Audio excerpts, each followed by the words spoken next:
The polar vortex is a large area of low pressure and cold air circulating counterclockwise around both of the Earth's poles. It always exists. In the northern hemisphere, these upper-level winds in the jet stream tend to keep the bitter cold air locked in the Arctic regions.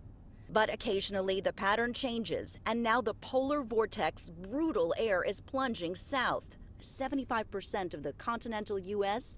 face below freezing temperatures. And it's going to feel even colder. Wind chill, or the way your body interprets the temperature when combined with wind, on Wednesday morning plummets to negative 41 degrees in Chicago, and they may see their all-time coldest high temperature of minus 11 degrees.